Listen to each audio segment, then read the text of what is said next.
Dans l'état de Zamfara, au nord-ouest du Nigeria, une vingtaine de personnes d'un village ont été menacées et tuées par des voleurs armés.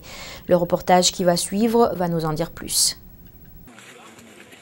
Des voleurs armés ont tué une vingtaine de personnes dans un village de l'état de Zamfara, au nord-ouest du Nigeria.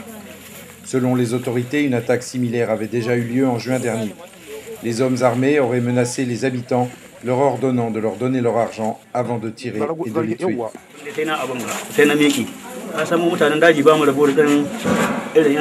C'était tôt le matin, nous nous rendions à la mosquée pour prier.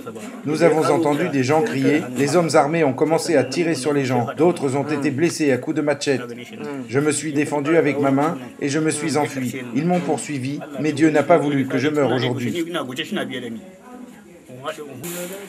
Au moins 27 personnes sont mortes en juin dernier lors d'attaques similaires dans plusieurs villages du Zamfara. Le groupe islamiste Boko Haram a tué des centaines de personnes dans le nord du Nigeria dans sa campagne pour un État islamique au sein d'un pays qui compte autant de chrétiens que de musulmans. La situation est actuellement hors de contrôle des habitants.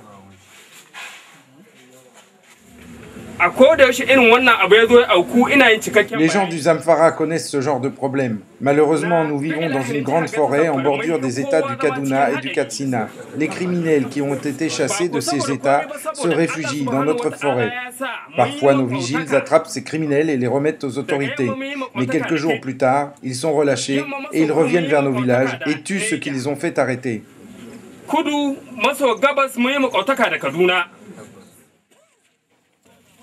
Le groupe Boko Haram est basé dans l'état du Borno, au nord-est du pays, mais une récente répression militaire les a poussés vers d'autres régions. Dimanche dernier, une attaque à la voiture piégée a visé une église à Kaduna et fait 8 morts. L'état de droit s'étant effondré au Nigeria, les gangs armés suivent l'appât du gain plus que toute autre idéologie. À l'approche des fêtes islamiques, comme l'Aïd al-Adha, les gens portent plus d'argent sur eux et les violences redoublent.